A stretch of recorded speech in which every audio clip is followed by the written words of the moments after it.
Good morning, everybody. Welcome to the Under Hood Show presented by Mel Hambelton Racing. How about that? Instead of Mel Hambelton Ford, Josh. What do you think? There we go. Nick, you think that's all right to say Mel Hambelton Ford? Or we got to say Mel Hambelton Ford? Mel Hambelton, Mel Hambelton. There you go. Hey, anyway, we are live from Hartman Arena for the Arena Cross that happened last night. Had some good action together last night out here. And again, tonight out at Hartman Arena. So we're going to be live here. Soon we'll have Jay Reynolds on board. He is the promoter for the Arena Cross that we've been following all over the country and sponsoring with Mel Hambelton Racing. And before we get started, everybody, if you haven't looked, we've already opened up a new Facebook page. It's just Mel Hambelton Racing. Jump over on Facebook, like that. We've got a contest for this Haas RC car, giving it away. All you got to do is like the post, comment, and share your favorite racetrack, favorite race car driver, whatever it is, and we will put you in a drawing for that. So jump over to Mel Hambelton. Yeah, I got Scott. I got a better. That's why I was sorry to put it up there. I didn't want to block that, Josh. That's why. No, you're fine. But anyway, it is what it is. Jump over to the new Mel Hambelton Racing Facebook page. Check out the video and like, comment, and share. Comment your favorite racer or your favorite racetrack to be entered in the drawing to win this Haas 4x4 Traxxas with the battery kit. $560 retail $560 retail value. So very easy be to giving that away soon. But anyway, hey, this call-in show as always, 316-462-3673. Yeah, we don't have at the bottom of the screens. We don't block our logo, Josh, but that's okay. I was trying to edit that thing out a little bit. Tech on the fly and put it over in the corner. I know you can do it. I just Gus. Yes. Yeah, where's our IT guy? Where's a good IT guy when you need him, right? Yeah. We got a pretty good one. But anymore, good morning, James Furman. How you doing, buddy? Hope everything's good with you and from that part. So anyway, Mel Hambelton Racing Facebook page. There's also an Instagram page. We haven't done much with Instagram yet, but we will get there shortly. From that part, again, all you got to do is like, comment, share the post, and win this Haas 4x4 complete car ready to go in the box. $479 on the car, but it's $560 retail value with the batteries and everything else too. So hey, it's call-in show 316-462-3673. The number rolls right into the front desk at Mel Hambelton Ford. Tell me you want to get passed into the podcast with your question, comment, question, anything at all you want to talk about in the racing world from that part, or anything that's ailing your car. That's what this show started out to be, Josh, but it's kind of branched out in all kinds of junk stuff and everything else too. So anyway, we're out here live at Hartman Arena, and Jordan Whitehead with Chandler Dans is cooking breakfast for everybody, courtesy of Mel Hambelton Racing. So that's what some of the smoke you see in the background here. Yep. We should have some samples coming up here any minute. So Nick's hungry. Oh, you think so? I'm always hungry. I'm the fat guy of the group. Okay, give me a break. But hey, let's step out of the picture for a moment, just a second, and let's show everybody the racetrack, if you can see it. So they've got a pretty awesome track built right here inside the Hartman Arena. I was here for a little bit last night and watched these guys get running and watched the first couple of races. And man, let me tell you, the track's tight. It makes for some awesome excitement, and you don't want to miss it. So honestly, make sure you get out here tonight and check it out. And looking around here, that doesn't appear that there is a bad seat in the house. There is not a bad seat in the house. I don't think you could pick a bad one. So, yeah, we're going to get the promoter, Jay Reynolds, on board here just a little bit. He's, I'm sure he's busier and you know what, getting things ready to go for tonight. Again, night 2 out here at Hartman Arena. Races start at 7 o'clock, so you don't want to miss it. Lots of, like you said, Josh, great seats and everything else, too, from that part. So, hey, it's a call-in show. We want to get to talking to you about it, and you want to talk about anything in the automobile world, anything ailing your car. But if you want to talk about what's going on here at Hartman Arena, 316-462-3673. That's the number to dial up. It looks like they're bringing some of Jordan Whitehead's breakfast over here. All right. Josh, I'm sure your boys are hungry too, aren't they? All right, let's see what we got. Bring it up here. Oh, okay. Bring it over here. Bring it right over here. Here we go. Here comes the favorite. Oh, he just bought a whole pile of stuff. Brought a whole pile of stuff. Look at that. Think about that, Josh. There you go. Tell your boys to come over and get some of that food. Well, they got plates and all, so come on. Yeah. So we got courtesy of Chandler Dans. We got some bacon. Shouldn't say courtesy of Chandler Dans. It's Chandler Dans cooked it. Mel Hambelton Racing paid for all the food and everything else to cook the food and that stuff too. So I hope how is it, Nick? Pretty much. Try that. Try that bacon, Josh. Try the bacon. Come on, you got to try some bacon, now. Josh. Yep, I'm good for right now. But so the General Tires Arena Cross Outlaws is what this is. So, did you guys get something to eat? Huh? Did you? Yeah, right, dive in there, boys. Yeah. Eat it up. Anyway, looks like some steak and eggs and some bacon, some scrambled eggs, and some hash browns. So it looks very good to do. So come on, Cole, get in here. Let's get after it. Let's get after it. Josh won't have anything, but he'll have some eventually, right? Maybe later. Yeah, it smells good. I will say that. Jordan, he can make a steak now. Let me tell you. Look at Nick. He's just getting after it. He's going to diving right in there. right there. So anyway, hey, it's Colin Show, 316-462-3673. Love to hear from you. Hey, good morning, Delbert Art. How you doing, buddy? Josh, what's in the package for each and every caller as I see what old Delbert's got up his sleeve this morning? So again, it goes out to each and every caller. Whatever question you may have, or if you just want to talk automotive or something about arena cross or anything going on at the store for Mel Hambelton Racing, goes out to each and every caller, but it's going to consist of the works, which is an oil change and tire rotation. We use Motorcraft oil and filter products at Mel Hambelton Ford. While we're performing that, we're also going to complete a multi-point inspection on your vehicle, checking over the brakes, tires, steering, suspension, all the safety-related stuff, making sure that your vehicle is ready to go for that next 5,000 miles of driving. You'll also get yourself $10 to Mel's Diner so you can get yourself something to eat and drink while you're with us at the Big Corner, as well as complete nitrogen for your tires, so you get all the great benefits that nitrogen has to offer, and then a BG products package, which consists of a can of MOA or motor oil additive for your engine oil, and then CF5 for your fuel system. Again, just getting that vehicle geared up and ready to go for that next 5,000 miles of driving. Anyway, so let's get the phones ringing. Love to hear from you and everything else like that. And as we're getting the mic set up here real quick, we'll get things dialed in here real fast. And so here we have Jay Reynolds. Yeah, I'm doing fantastic. Phil, General Nick, Tire how are Arena you Cross? guys? Yep, doing very well. this is Josh. He's our service director, puts the show on with me. And Fantastic. so you missed him. He was in the store yesterday Oh, and okay. stuff too. So you were, naturally Yeah, sitting behind somewhere. your desk with your feet up, not doing anything from that part. So Jay, it looks fun. It looks exciting. Tell our listeners everything. How'd last night go? Oh, last night was fantastic. We had a really, really great crowd. Of course, Saturday night usually ends up being double that. If the crowd is double what it was last night, we'll be close to a sellout. Oh, very good. So the racing was so intense. It was amazing. It was just really, really cool. The General Tire Arena Cross, presented by Geico and locally presented by Mel Hambelton Ford Racing, has been going on. This year has been the biggest year we've ever had. That's cool. Yeah, we're a Pro-Am series, so that means that we're a pro and amateur series combined. That has that's kind of the industry buzz right now with what we're doing. There's other series out there that focus only on pros, right? Which is totally cool. But what people like and everything, from a sponsor standpoint, a lot of times is that that the people that actually buy the stuff, a lot of times we pay pros to be here, right? A lot of times, right? Or sponsors do, or that kind of thing. But we actually have the amateurs in there. That's who buys the product, right? Okay, so my question would be then to you, and again, I know I can ride a two-wheel thing, but that's about all I know about them, okay? But is this a way for these amateurs to leap into the next level? Absolutely. We call it the road to Supercross. Okay. And for example, our top Not rider, to interrupt you again, Yeah. sorry, but what's the difference between arena cross and supercross? Love that question. So arena cross is we come into a smaller stadium, okay. Much like the Hartman Arena here. And then we haul in 150 dump truck loads of dirt. 150 of them, huh? 150, somewhere in there. Yeah. Yep. 150 dump truck loads of dirt. And we create we create the track. We've got a 10-year track builder that is just an expert. That's all he does is build tracks. And he's been doing it for years. But anyway, the difference between Supercross being the top level of indoor motocross that's in the world, and arena cross is just simply the size. Okay. Yeah, so Supercross typically uses Anaheim, where a football stadium. Okay.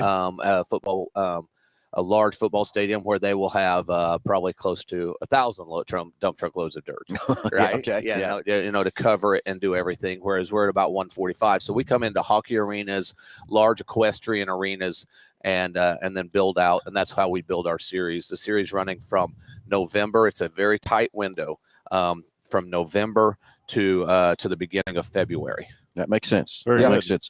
Anyway, Jay, this is it still started out to be a call-in show about what happened, something you didn't understand about your car, and Josh and I would diagnose your problem or whatever. Okay. But the show branched into all kinds of different things. So sometimes we get callers that's going to ask you questions. No, Sometimes might be asking Josh now what's going on with their car. I love it. Or who knows what kind of questions we're going to get in this world. Sometimes we may look at each other and see who they are asking. So, but anyways, let's go to the phones. Let's talk to Colin. Colin, you're on live with Under the Hood. Go ahead.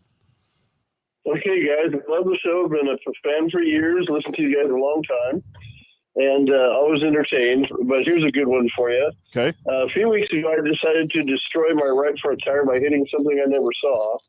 And when they replaced it, I noticed that the whole thing needed an alignment. So I took it to a place to have it aligned, and they told me that the tie rods were busted, needed to be fixed. So I replaced those, and then they aligned it. And somehow along the way, the power steering all drained out. And then the guy tells me that there's a problem with the rack and pinion. I need your advice. Gotcha. So I think that's a question for Jay. So we'll let him take that. And then, no. Okay. So Colin, what I think potentially maybe happening is if you, I missed the first part of it, but it sounded like maybe you hit a curb or something like that, or something, yeah, along those lines. But basically, you very could have because those tie rod ends are linked to the rack and pinion from that side, and if the impact of something was that good, you could have broke the rack and pinion on it as well. It could have cracked it. Or along those lines, especially if it bent the tie rod ends, if it was good enough to do that. So I do believe that there could definitely be a connection there. And then maybe it just took a little while longer of you driving the vehicle for that to expose itself for sure. That also caused the power steering fluid to drain out, which has happened. Yeah, so that the steering rack and pinion that is controlled, unless it's an electric rack, but it doesn't sound like in this particular situation, is controlled by hydraulic power steering fluid. And so, yeah, it would, if it was damaged in a way, it could have certainly caused the fluid to leak out. Yeah, because I'm driving a tank right now trying to make turns. Yeah, those the cars without when they need power steering, they need power steering, and if you don't have them, yes, it makes all the difference in the world for sure. I'm getting a good upper body workout. So what's recommended here? So, for calling into the show, we're going to mail you out a package, but we'll be more than happy to add a diagnostic onto that package as well. Take a look at the vehicle and just let you know exactly, what's going on or what all's needed to get it fixed up and back on the road. But the other thing, I wouldn't drive that car very long without the power steering, because you're running that pump dry and it's running off the drive belt. So you're probably going to end up doing more damage than good if it's not something that's tended to pretty quick. Okay, I really appreciate it. I'll take that advisement. So we'll get that diagnostic onto your package and take a look at that thing and just see exactly what all's needed to get you fixed up. Okay. Thanks again. Hey, thanks for calling in. Okay, so anyway, 316-462-3673. Hey, that's the number to dial in, and anything you want to talk about. But today we're at Hartman Arena, and if you want to talk to Jay Reynolds about what's happening out here at Hartman Arena, or a question about arena cross like I've got, or supercross, whatever, he's the expert and knows all that stuff. So Jay, I'll kick it back over to you again. So last night we had a great show, I guess. Yep. And tonight again, 7 o'clock, correct? Absolutely. Doors open at 6. The really cool thing is this is like if people are like, what is arena cross like? Well, it's like a PBR, right? Professional bull riding, only we've got steel motorcycles. Okay.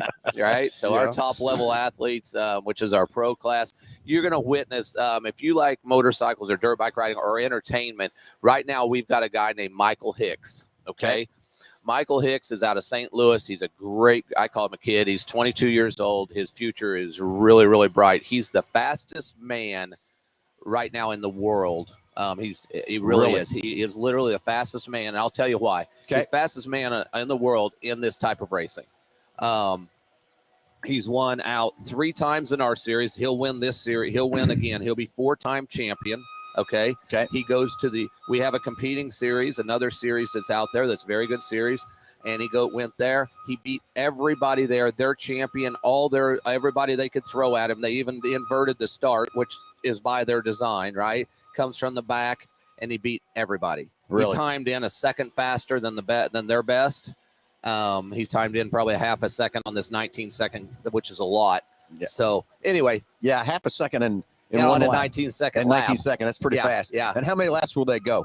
They'll do 14 laps in the main event. So he's figured that out. He's going to be 7 seconds ahead of everybody else. He lapped up to fourth place last night of a 15 lap. Wow. Of a 15 lap. Wow. Man. And if you saw that, it was, you get into lap traffic by lap 4. That means he's got 10 laps of navigating. It's like a video game. He'll look down that rhythm line and he'll see 5 bikes, and these are very talented riders. Okay. Yeah. This is the pro class. This is the best of the best. I mean, we have 300 racers here, That's what and there's only 15 of them that are good enough to be in the pro class. So anyway, so he comes around the corner and he looks and he's trying to navigate and weave his way through 5 of these guys jumping in the air, doing a double, triple. There's different combos. They can triple in, they can double in, and then triple out. And he's so fast that he's gonna pass them within a lap. Yeah, huh? Probably in the air too, right? Oh, absolutely. Yeah, moving it through the air. So it's a sight to see, and you literally can witness that tonight right here in Wichita. And those Hoosier motocross tires definitely help give him an advantage too. Well, they do, absolutely. Hoosier came on the scene. I think we were the first series ever to have them as a sponsor. To have them in our series. They were actually tested. They were testing the tires in our series. This was 3 or 4 years ago. Hoosiers come on. Not only Hoosier Tire to the circle track scene, which we know is very prolific and everything. But in the motocross scene, they've come on in a really, really big way. Yeah. What is this? I mean, our third year with the motorcycles. I really kind of I think they started the program about 5 years ago, but it was. I kind of look at the Hoosier motocross program kind of like the Hoosier go-kart tire program. I was kind of around when the Hoosier kart tire program started to come along and get really big. And, and Hoosier was kind of the smaller company at the time competing with the Dunlop and the Burris and the Maxxis tires, in kart racing. And, through development and, Rome wasn't built in a day, and through the development, Hoosier then has kind of become the leader in the kart tire world for, a lot of these series that are still, on an open tire. Mm-hmm. And I think the motocross world, we're really kind of starting to see the same thing where, we're competing with, these big conglomerate brands, the Maxxis and the Dunlop, but Hoosier has developed a superior product that the guys that are on these tires are the top performers in the series that they're in. Yep, absolutely. So anyway, this Michael Hicks is, let's go back up to a minute. This is race. How many of the series again? This is stop number 7 of 8. So we've had 14. This will be night number 14. Night number 14. So some races you have, like tonight, like being here, you have 2 nights of races. Correct. Yeah. So was like last night a qualifier for tonight? Nope. Complete show? Yeah, so exactly. So we found it to be best. Friday and Saturday night are identical shows. They have identical entertainment. We've got the craziest man in moto being Ronnie Mack here. We've got 4-time Guinness World Record holder Brian Jackson here, who has wheelied all these different places. He's done the most amount of circle wheelies on a 3-wheeler. He actually has 4 Guinness World Records, and those aren't easy to get. He'll actually wheelie the whole track and not even dab his foot down over these big jumps. Kind of like something you can do, right, Josh? I mean, by accident. but to your point, same. Last night is the same show that you see tonight, and to the racers, it's also a separate point series. So yesterday had the same amount of points as today does. Okay, so let's go another step. It's a point series. You go up to the end of the champion, the crown of champion at the last race. Correct. What kind of money can a racer make? One of these, or what kind? Is it a good, or is it just strictly a points deal to move yourself on up? No, the pros. It's interesting because I race circle track cars too, and you get paid a little bit whenever you go. A little bit. It's not a lot, but you get paid some. In motocross, the way that is set up, an amateur cannot make money. Okay, makes sense. Okay, he can make contingency money through factories, but he can't be paid money through a promoter. Yeah. Or he loses his amateur status. Then he's got to move into the pro status. And then he's got to move up to the pro status. So back to your point, what can they make? We actually pay out over 100,000. Okay, for throughout the 16 race series plus a purse, and then contingency, factory contingency. So if I race for Yamaha, or if I'm racing a Yamaha bike, then they actually pay a contingency back. And each manufacturer does that. You can make quite a bit. They make win bonuses through their sponsors, through their gear, and that type of thing. So they're probably looking at a 4 to 5. I mean, they're probably running. They're going to make $4,000 to $5,000 a weekend if really at a top level. Yeah. Well, that's more than I thought it would be. So that's very cool. Yeah. Very cool. So as they get off, so how many classes will you run here tonight? 30. Wow. 30 classes. So our heat races. Okay. And then heat races have to be broken down to divisions, right? Because we have a 12-man gate. And we want to make sure that everybody has a front gate, a chance, a good. Now in mains, you may be double stacked. More or less, you may have a back row start if you didn't qualify good enough in the heat races. Yeah. So we'll do right at 60 races in our 2 o'clock qualifying format just in the amateurs. Oh, really? Okay, so let's back up there a minute. So I thought everything started at 7 o'clock. So really, it starts at 2 o'clock today. Well, okay. So we do our amateur qualifying, right? Okay. So we run all our amateur heat races. Amateur. So the whole program runs like this. So noon is practice for amateurs. 2 o'clock is amateur qualifying or heat races. LCQs, last chance qualifiers, or semis in the circle track world would run at 4. Okay. And then at 5 we do pro qualifying. So now we've got all of the amateurs have gotten their place to where they're going to go into the main event. The main event is where the points and the money and the contingency is paid. Okay, that's for the amateurs, and then we take all those amateur main events, and they're in the night show with the whole pro program. So the pros go all the way through their heat races, LCQs, and their main events between 7 and 10 at night. And then you have 30 amateur main events spread in between all of that. So if I want to come watch, can I come at 2 o'clock and watch? You absolutely can. Okay. You can come. If you're doing that, don't buy a ticket for the front gate. If you have, we can simply upgrade you for $5 on the back with a pit pass, as you know, in the circle track world. Yep. And but just come to that park in the front, walk around to the back. They'll sell you a pit pass, and a pit pass is the same as it's a general admission seating. As you can see, there's not a bad seat in this place. Yeah. It's amazing. Yeah. So that's your ticket to get in also. So yes, everybody can come in. That's a come and go. It's an all access pass. It's called a pit pass. Sweet. So I was thinking it was just 7 o'clock to come race. So Josh, you got to get your boys be here. Make it happen. Make it happen. Be here. One other interesting thing, speaking of that, getting your boys, that reminded me. So in the last 3 or 4 years, this company called Stasic, who's not a sponsor, but they've made a really cool product, and it's a Strider bike for kids who are between about the ages of 3 and 6. And it's gotten kids started in the two-wheel world and in dirt bikes and just having fun because it's an electric bike. Sure, it's an electric Strider bike with a throttle. It's but anyway, we do a free Stasic kids race at 6:30 each day. All you got to do, if you come in, you either need a ticket or a pit pass. And you guys just bring a helmet and the kid on the Stasic bike, Strider. It's completely free. They're going to run 2 laps all the way around this big old track. They're going to go through the Geico catapult. They're going to go through the Race Tech rockers. They're going to go all the way around that track twice. They do very well at it, and we just have a blast. Very cool. Okay, well, Josh, your boys are out if it's 3 to 6, but Nick. Hold on a minute. Let's get this going. The wheels are turning. So are the bikes provided, or do we have to bring a bike? You have to bring a bike. Okay, I don't have a bike. Well, where can we buy one? Because we're going to get one. Everett's going to get on the bike. I do. Another sponsor, Bees Moto Lab, one of our sponsors. I believe I saw one in there. All right. Let's go see.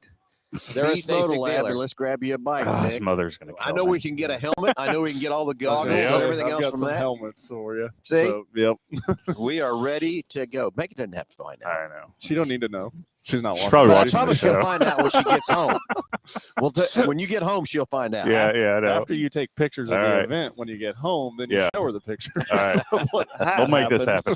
But that is true. That is what you have to do in every kind of sport you're at. We've got to get the kids involved. You got to start them there, get them in the groove, get things going and stuff like that. So that's very cool that you have that for the young riders, the young kids to get involved and stuff like that. Because I don't know, Josh, I know your boy's got a couple bikes, and I think this would be entertaining. Oh, yeah. So Phil, to your point of getting kids, so right after that, then we start kids at 5 years old. Actually, it's as young as 4. So we've got the 50cc class. That's probably one of our biggest classes. We have 5 classes that encompass everything from an air-cooled class to 50cc senior, which just means it's a 50cc motorcycle with a wheel size. KTM makes them, KTM gas and Cobra. These different manufacturers make them. These kids are amazing. They're actually, some of them are hitting the rhythm section, doing a double through the rhythm sections and that kind of thing. But I think we've got over 50 of our racers are that classification from 4 to 6 right now in here tonight. come on, Nick. And that's one of the crowd favorites too. And when he says they're amazing, what he means is they can beat us on motorcycles out there is what he means. That's probably no doubt. Yeah. That is no doubt. Yeah. So that would be fun to watch too. And Nick, I can't wait to see where Everett places. All right. Yeah. Yeah, I see. He's Neither. kind of getting a little weak on us, I think. If I talked to Everett, I bet he'd be ready to go. I bet he would too. So Well, very good. Anyway, 316-462-3673. Hey, it's a call-in show. We got Jay Reynolds, a promoter for the Arena Cross out here at Hartman Arena again tonight. They had a fantastic night last night, so it'll be fun to see how everything goes tonight. So you don't want to miss it. If you want to come out this afternoon and buy a pit pass on the backside, you can do that, or be out here before 7 o'clock to jump in. And what's it cost, Jay, for if I come at 6 o'clock? Yeah, Or so 6 o'clock or whatever it might be. I need to be I in believe here. I believe a ticket's $23, Okay. and then a kid's is 18 or 19. Somewhere there. Okay. Yeah, it's something like that. If they go to the back and they do want that pit pass experience, then it's $25. Well, I tell you, that's part of the fun of seeing the racers, Yeah. meet the racers, watch Sure. them in action back there and all that kind of stuff And too. speaking of that, Get we to see them work should on their dirt bikes and all that Yeah. stuff. Yep. I'm gonna go and find. Speaking of meeting the racers, we're gonna bring on national champion Michael Lessie. Okay. Okay. And so he's going to be here, and I'm gonna find him for the show real quick. Gotcha. He's been racing. He was number 2 ranked in Supercross at one time in his career. Okay. He is still out here having a blast. He's kind of the elder statesman now. He's 34. Yeah. And still, last night he placed consistently second place. I think he was second and third all night long. So anyway, I'm going to go find him Okay. so he Go can be a find guest him, on the Jay. show. Love to have him on the show and everything Okay. else like that too. Any last thoughts or anything before you take off and bring Michael back? Oh, just excited to be involved with Mel Hambelton Ford. I can't. That's just not a pitch out. Yeah. That's an honest thing. I think that this community, after just seeing what's going on, I asked Nick a question. I said, what, after seeing what was going on there, I asked Nick, I said, what does Mel Hambelton Ford do to keep I see morale is and just the attitude of the employees was just way up here. And I travel all around the Midwest, right? I travel at least 10 states in that and see all kinds of different companies. And he said, man, it starts with Lisa, and it's just the morale. It's just what's imposed. I just saw really, really, really good things that were going on there.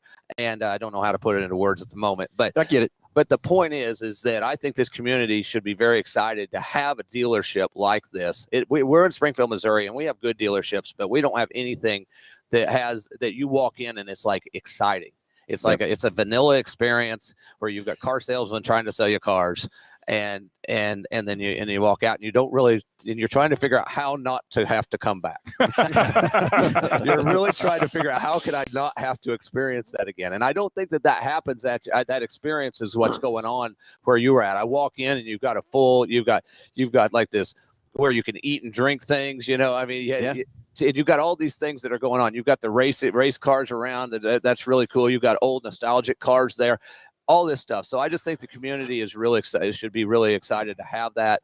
And that's kind of what I will leave with. And I'll go find Michael Essie. Go find Michael and get him on here and stuff, and excited to be part of with you and your group. This has been fun. I know every time Tyler comes back, and he's excited what he's been out each weekend where he's been with you guys and everything else too. And excited to have Tyler with us. That's for sure. Out there representing us with you and all your series and stuff. But I'm telling you what, I'm more excited after now that I've seen. I have so many irons in the fire, it's crazy, and I can't keep track of everything where everything's at all the time sometimes too. But now that I see what we got involved here, I can't wait for us when you're finished up with this season to sit down in your off season and plan how we can blow this up 10 times more than what we did this year. Absolutely. So, very, very good. Thanks for having me on, Phil and guys. And I'm going to go find Mike. He's he'll be a great, everybody, you want to stick around and listen because Mike's awesome, dude. See what he's got good to say. Yeah, Jay, thanks, buddy. We'll talk to you soon.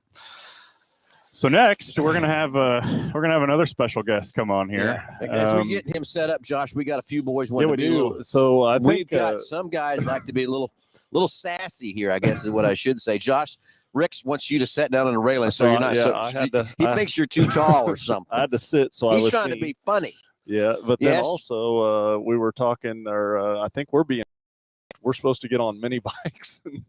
We got guys that are willing to drive across the state to see that. Okay. So. Well, I hate to tell you, Rex.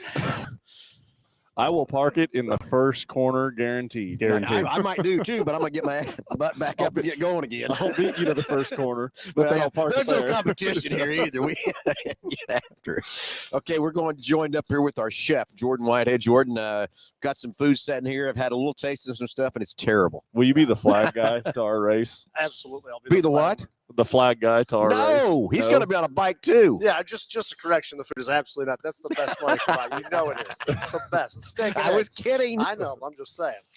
Well, I was kidding, but we're going to have to, after the show, I hope you got some left. We're going to have to go down and get some hot food. Yeah. This has been good. We've been sampling all. I shouldn't say we should be saying Nick. I don't know you, but I've been watching you stuff that bacon like nobody likes like it was the last pig on earth for a minute. Well, I get you.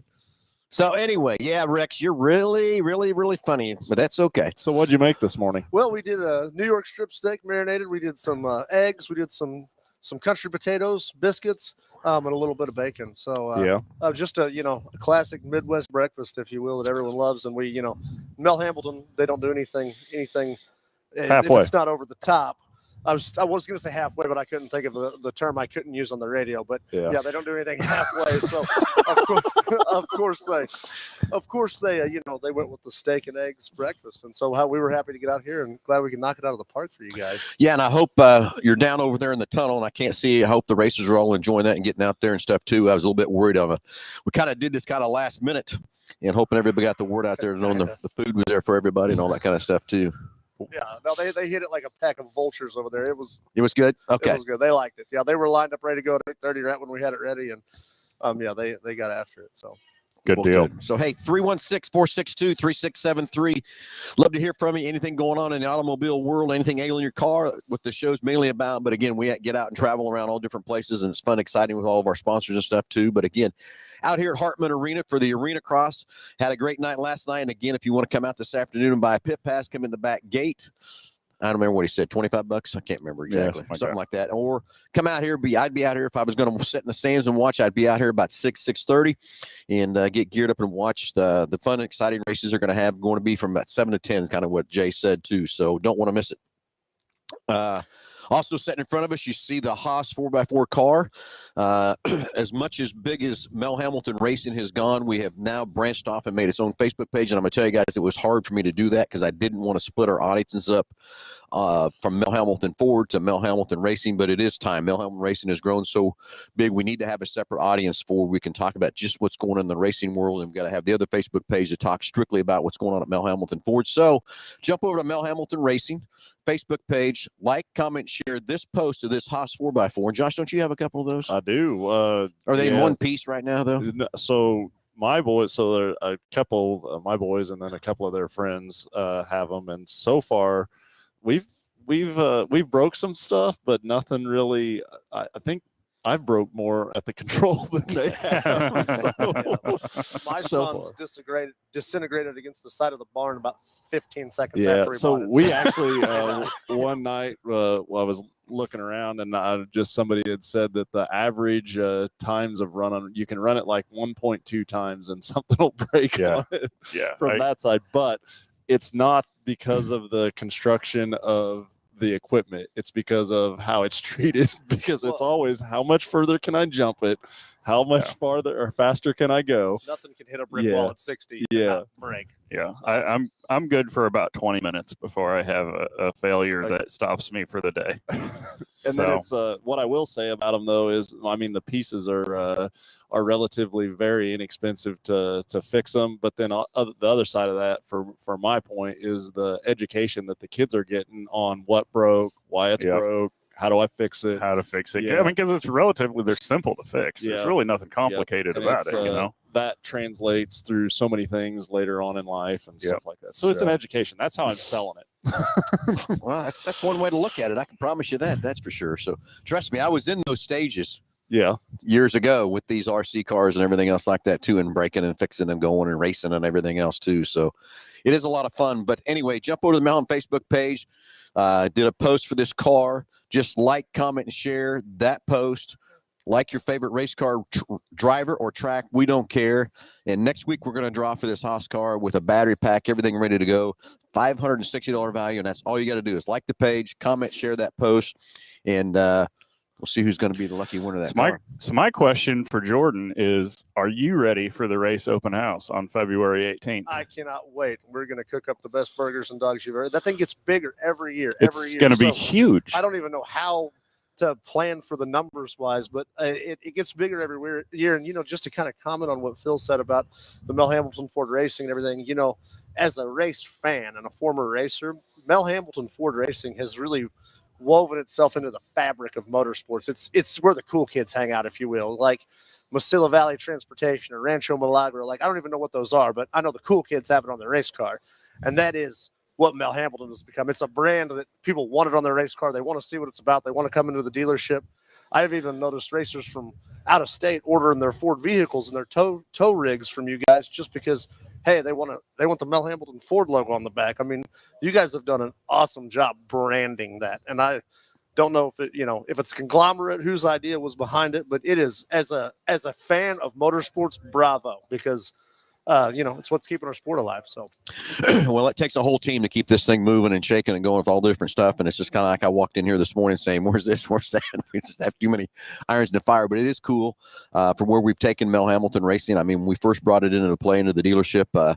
Josh, you can vouch for this. The techs thought that I was spending more time on on the racing side than I was the shop side. And now I think everybody gets it of what it's done to bring more into the dealership and more footprint into the dealership. But we still fight that Ford Chevy thing. And that's kind of why Mel Hambelton Racing is now Mel Hambelton Racing, not Mel Hambelton Ford Racing and stuff.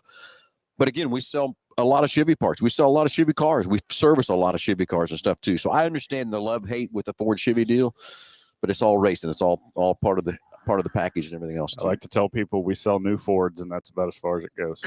It's very true. Everything else is fair game. Everything else is fair game. So, and it's fun too, Jordan, as we've branched into different things. Like we're here now with motocross, the RC cars. And, first it started out as a kind of I will tell you, mostly it was started out as a dirt track.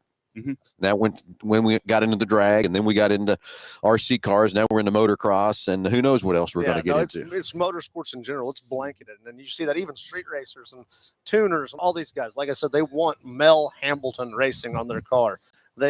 It's where the cool kids hang out. That's the best way I can describe it. It's where the cool kids hang out. Well, what are you doing here then? Right? Chill out, Phil. We almost count on Phil. Come on, buddy. Take a little tease and take a little teasing around here.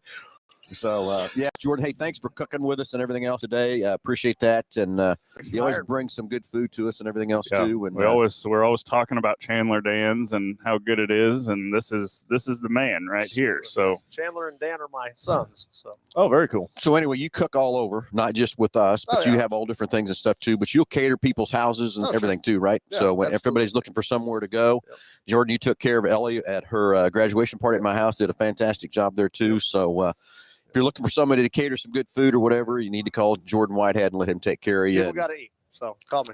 It's kind of like cars and trucks. That's why I live with it. And you're gonna eat good, guaranteed. So anyway, it looks like Jay is back Yep. with it's Michael. With Mike Alessi. Mike. So I could probably out motocross that guy, honestly, if we're being. I mean, probably. Okay, did you hear that? Yeah, I'm gonna go Whole get some shot bikes on it. ready. I'd cut the corner there and go right to the finish line. And that's Okay, how here's what I'm gonna tell you. He might out bike him, but get an ambulance ready too. he's not gonna be able to breathe when he's done. you think I get much air on them jumps? Maybe 20 years ago. Rex says his money's on Nick, so I don't know. Which Nick? I'm assuming that Nick. All right, Rex, game on, baby. All right, so let's get a bike. I'm ready. Let's get a bike. All right, Get it ready. well, I'm Yep. going to step off here and get We'll this. get Mike on get here the and everything else. superstar Jordan, thanks on for here. cooking for us, Jordan, and keep up the good work, buddy. Nick. Anyway, as we get the mics all set up here and ready to go, as we bring in Mike. Morning, And guys. Good morning, Mike. Hey, thanks Hey, for Mike. joining us. And I hear you're pretty fast on a bike. Huh? I'm okay. Just okay. Nick will tell you I'm pretty good. He's all right. Yeah, These it just he's for me, pretty it good. just depends on which day. You know, depending on if I get a good night's sleep and my daughters don't wake me up at midnight, 2 a.m. crying, Yeah. then I might ride a little bit better. Anyway, so as a listener watching this and listening to you and everything else, what's the thrill? What's the anxiety level like, that kind of stuff when you fire that bike up? And let's first talk about your bike. How big a bike is it? Right now it's a 252 stroke. It's my dad's bike Yeah. because this whole program came together the last minute in October when we were talking with Jay. So we had the bike delivered from California to Kansas, and then from Kansas it went to Chuck and David from Redline, and they're basically taking the motorcycle from race to race. Sunoco Fuel supplying the gas, and Hoosier Tires are doing my tires at the races. Doing size at races. So we kind of made it all work, and like I said, it was it was kind of like a last minute deal, but we made it work, and we're here now. And kind of, like your question was the excitement, right? I mean, for me, I'm a 35-year-old man with 2 kids and a wife. Like, for me, I just love being at the races, and that jitteriness and that excitement, like in the butterflies in the stomach, I still get it to this day when I'm sitting on the gate and I know I'm rubbing elbows with 20-year-olds and 21-year-olds, and I'm like, I'm coming into this first turn. I'm gonna be like, I'm the baddest mofo here. I'm gonna beat you to the first turn. I don't care what it's gonna take. And You are the whole shot king. I You, just- you do have that. You do have that. I'm pretty good at them, that's for sure. Even though last night I didn't get a great start, and the first one I kind of spun, but the second one I made up for it, and it was almost a whole shot. So Well, I heard you kind of waxed them up pretty hard. So I'm trying. I mean, yeah, it's not easy when you're racing against kids that are, barely out of their teens. They're full of piss and vinegar, and they don't care. They're no just, fear. They no fear at all. They just want to go for it. They Yeah, just no send fear. it. Yeah, just send it. I know what you mean about those butterflies. With my son racing, we on dirt track, and every time we go out for a heat race or we go for a feature, whatever it is, I got them same jittery butterflies, nervous as heck, and Yep. the twitches going on, ready to go, but nervous and everything else too. So I was just curious how your thrill of that is still at 35 years old, Yeah.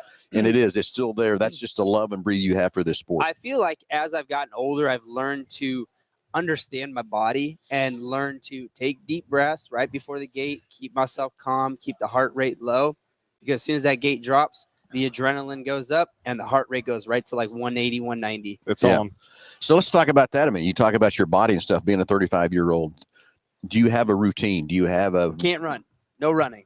no running? Knees can't take it for sure. So for me, being my age, I got to do a lot of mountain biking, which is nice, and rowing. And the rowing really? is probably, if anybody's ever done rowing, knows that those are like literally like the devil. Yeah. Although doing the rowing will make you a fit athlete really quickly. Because that's where a lot of your stuff's at with the handlebars and everything else too, is right up here. It's your Yep, upper all body, right? All in your upper body and chest. Obviously the core too, you know, Okay. keeping the core nice and strong, but you also have, it's the whole package: legs, back, core, arms, chest, shoulders. It's not just one thing, it's the whole body. And for me, like I said, I'm 35 years old. So the least amount of impact that I can have on the body, the better. Where the rowing for me is like instant. Like I see performance and results from it instantly. So what I do is I do the 4x4, which is a 4 minutes rowing, 1,000 meters, 4 times with 4-minute rest. That's it. And I tell you, you'll be completely smoked. So you do 1,000 meters. You do not. Are you doing this on a machine or what are you the doing? rowing machine? Okay. Yeah.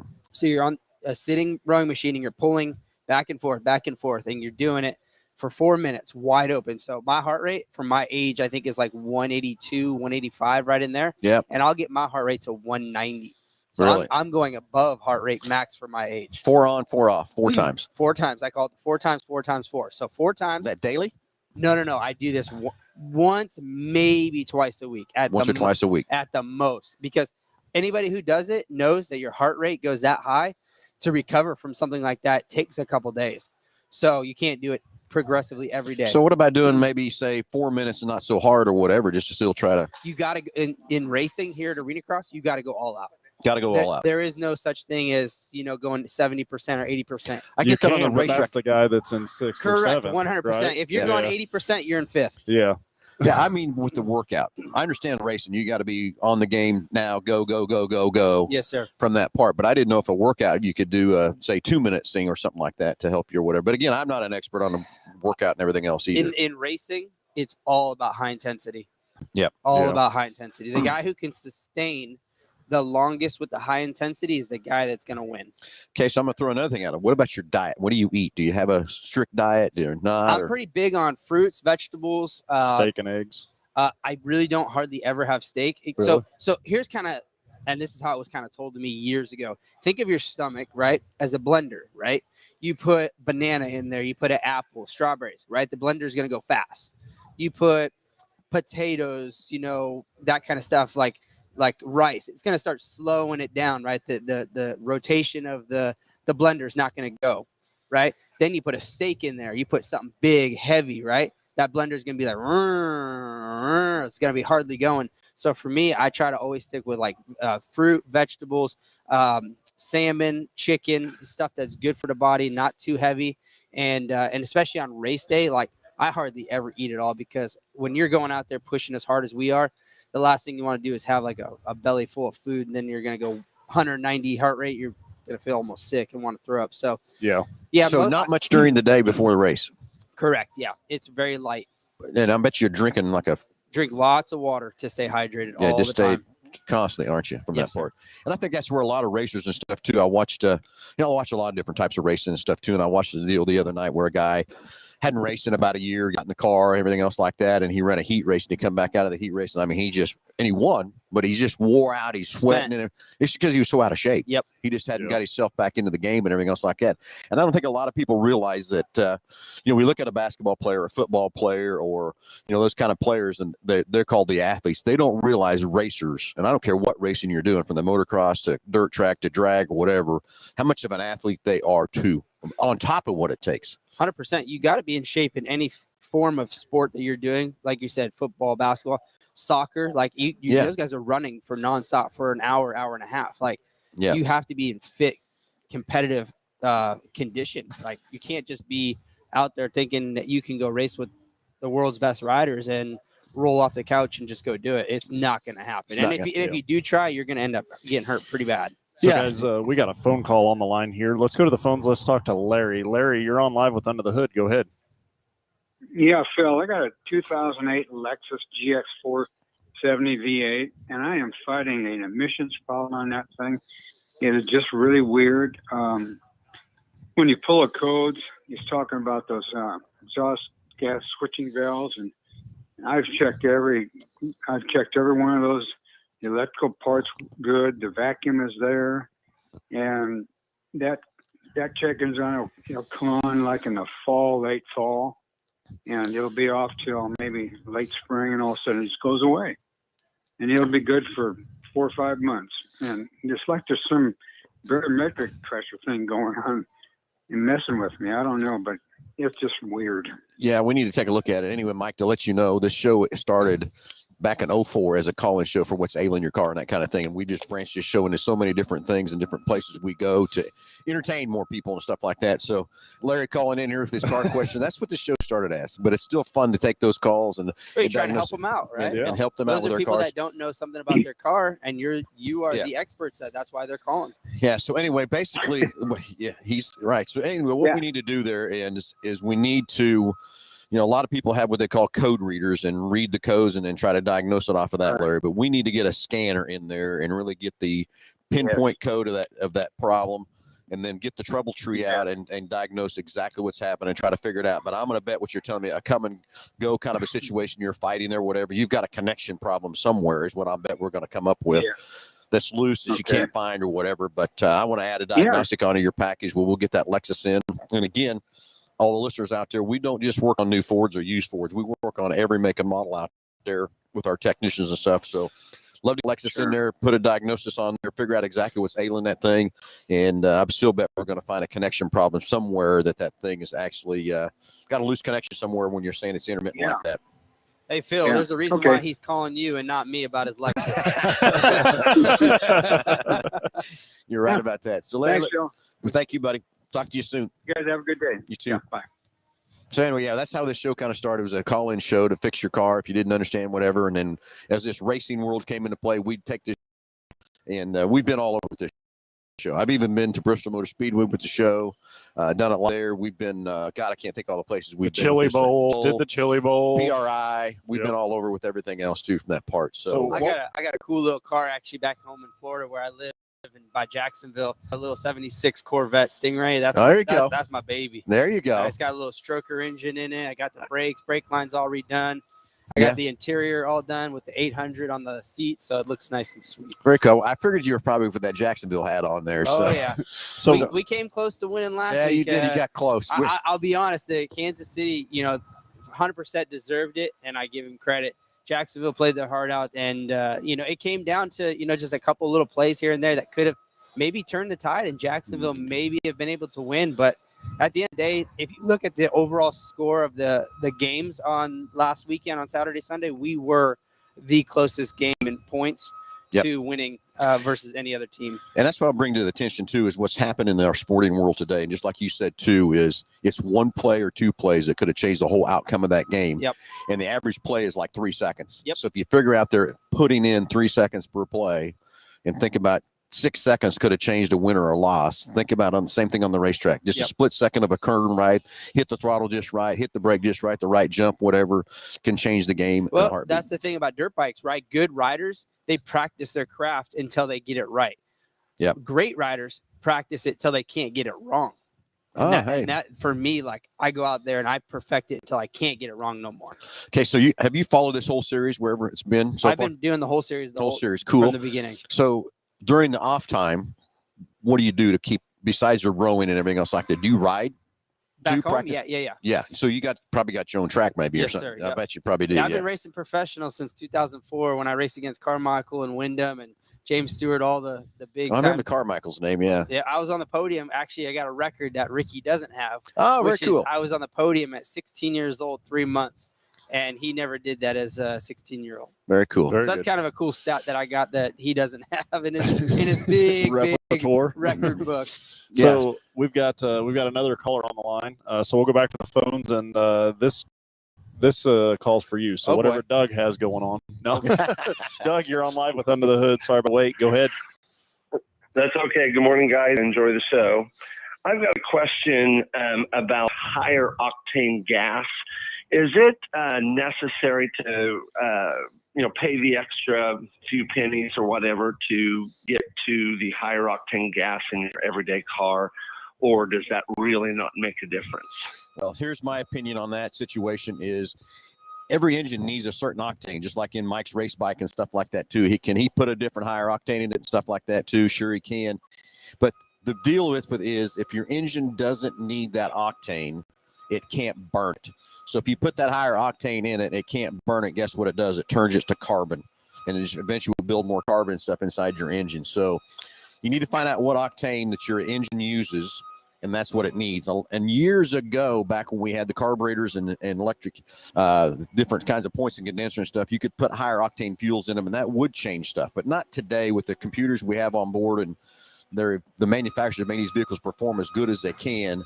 The higher octane is not going to help you. Just look at the fuel. Most cars on the fuel cap or the fuel will have what octane is rating that you need there.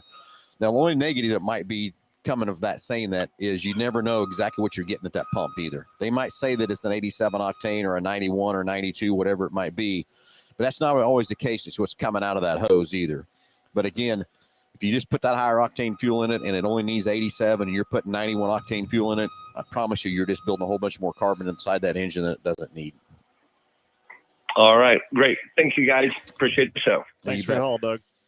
So talking about race fuel, you're running a 2-stroke. Is that what you said? Yes, sir. So what kind of a fuel do you run with your bike? Right now we have the Sunoco gas, which we're kind of, it's interesting that he was just calling about that because it's almost the same concept as our bike in the dirt bike world, right? Too much octane is not good for the motorcycle, right? Yep. So we're cutting it right now, Sunoco with the 93, so that way the bike has the oxygen to burn. Yep. Because with straight, when we were running straight, the bike wasn't able to breathe, and it was like almost like bogging. It didn't have enough. Yep. So we cut the gas. Now the bike's perfect. Yep, that's exactly right. And it's now if an engine's designed, it needs that because the higher compression basically what makes it need more octane. Correct. That's perfect. It's all about how much is in your engine, if it's stroked or not, and the different gas is going to definitely create a chamber for the bike if it doesn't work or not. Yep, exactly. So it's a crucial deal.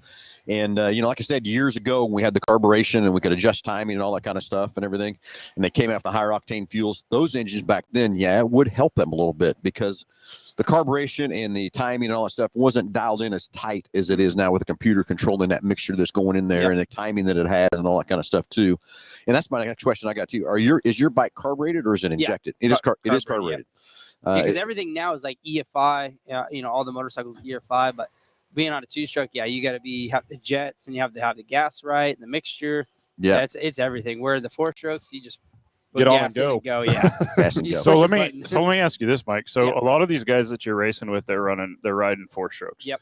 So why are you bringing a 2-stroke bike to the battle? It's all I had when I was in California.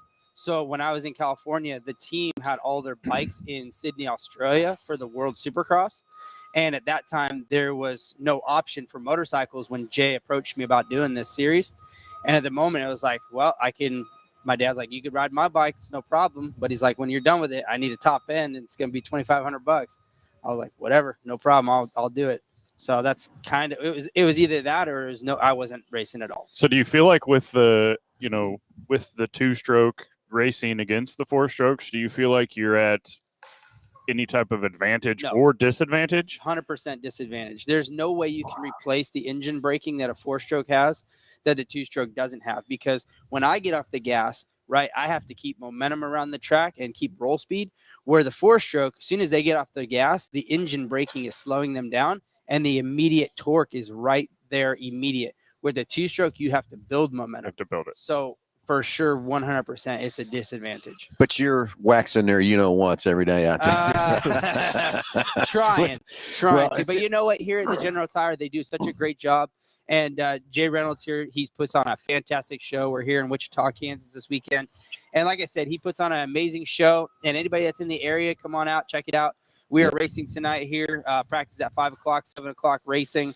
And it's going to be a good time. It is going to be a good time. And Mike, we're running out of time. I hate to tell you. We got a call. Delbert. Yeah, Delbert's on the line. Sorry about that. Our local, always on Saturday mornings calling in and stuff. He lives down in Oklahoma and stuff. So, Delbert, you're live with us. What's happening, buddy?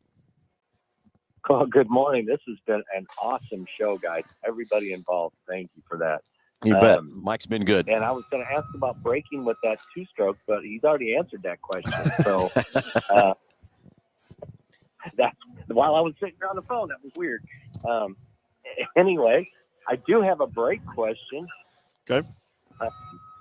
On my Ford Fusion. I'm sorry, I had you on the video too.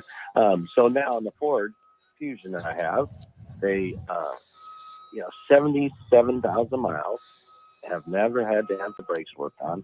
They keep saying they're good. Yep. But I have noticed the rear brakes have a lot of lines through the rotor. So I'm considering going ahead and just replacing those and the rotors, just because I don't think I'm going to have them shaved off just to make them better. So, but the front ones look pretty good. And I can notice a difference in the sound of how I brake at high speeds in those brakes. So I'm wondering if that might be that lines in the rotor that are causing that sound. Just a different tone, not really a loud sound at all, just a different tone. I listen to my car every day, so yeah, I get it, Delbert. Weird guys. Yeah. Yeah, and as many miles as you drive, you get used to what the car makes and sounds and makes and everything else too. But they've done such tremendous improvement on brakes. We used to replace brakes every 20,000 miles. Now you're at 70,000. I see guys go 100,000 miles. They've been having brakes replaced because they've done such a fantastic job of improving that. Well, what's happened on your rears, in my opinion, Josh, you tell me what you think, but what happens is your front tires throw dirt back to the rears, and that's dirt that has gotten between the pad and the rotor and make those grooves and everything else inside those rear pads. And remember, you do most of your braking, probably 70% of the braking happens with your front versus your rears. And the rears aren't near as thick of a pad. And I see us replacing rears before we're replacing fronts nowadays because of how the different things have happened, what they've done with the front of the brakes and all that kind of stuff too. But that's kind of my deal. You just getting dirt thrown up from the front tires to the rear tires, and that dirt gets in there. And certainly when you see those grooves, I mean, that affects the pad rotor contact, and that's going to affect the distance of the ability to stop, and change the characteristics or dynamics of how the brakes work for sure. So over a long period of time, it's something that you would want to get addressed and taken care of. So probably right now, it's probably not a bad idea to go ahead and change those out in the rear and get rotors in there, and then maybe just the pads in the front. Depending upon what the rotor thickness is overall and everything like that. But a lot of times we are able to machine the rotors to make them true again. It just depends on the overall thickness of that rotor. There's discard specifications that we have to follow to do that. So right, and I don't have the calipers to see how thick they are. So. Leave it to us, the experts, to take care of that for you, Delbert. I think rotors aren't too expensive, so I'm just going to go ahead and change those out with some, You see that? And I'm just going to go with factory brakes because they work so well. Yeah, you see that more and more on people just replacing pads and rotors, and I guess I'm kind of an advocate of that, anyways, just because when you're machining it, you're making it thinner. When it's thinner, it's going to get hot quicker, and it's just going to either rewarp or heat is not heat. You want heat away from the brakes, not in the brakes. So, right, yes, and I got to say, you guys, awesome show today. Really, I mean, this has been educational. I did have a question that didn't get answered, but I don't know if anybody's there that can answer it. So, the question was knowing why they take and cover the seats up to keep people away from all the dirt that flies up and all that, any possible, engine failures or anything that comes about on these bikes, to keep people safe. Have they tried in any other arenas to maybe put up some kind of barrier to keep that from happening so people can get closer? And if so, did it not work out? And that's why they still do what they do? Because I know this has been years. They do it with monster trucks too. So I'm assuming it's more for debris or as far as dirt coming off the bikes and stuff is why they block off these first rows of seats around these. I mean, for sure. And obviously they don't want people to crash up into the stands. Yeah. I'm sure you get a C-class rider or even someone who's a beginner. I mean, they might get a little whiskey throttle, hit the berm, and go flying up. Whiskey throttle. Yeah. They'd hit that berm and come flying through there, right? Yeah, and they, you could be literally front row seats. If there's one thing I know, it's how to whiskey throttle. So anyway. Yeah, and I do understand the safety aspect of it. I used to work out there at the EMT out there many years since Hartman opened, and love that arena. Yep. It's nice. You walk around the whole, you get around it in no time. I'm sure the insurance company probably has a little bit of say in it too. I bet they do too. Well, yeah, that's probably true. But like I said, if there was some kind of barrier, they could put up like a thick plexiglass that the arena would keep on hand or something. Yeah, I agree. Because every arena is going to be different. But yep. Okay, get Delbert. People closer. That'd be so cool. Yeah, I get it. Anyway, we're way over on time, but that's okay. So what I love about our now show, we can't be timed just to 10 o'clock or anything else from that part, but but it's going to be fun out here at Hartman Arena tonight. Michael, I can't thank you enough for being on the show with us, sir. Taking the time, and I think I'm going to say congratulations already because it sounds like you're going to wax her. You know what again tonight? Because I'm going to try. I know you're going to try, right? There's always that little part that maybe not. But I always have to remind myself on Monday morning at 7 a.m. I got to take my girls to school. So yeah. So as much as it's fun to win, it's you always. mean he is normal.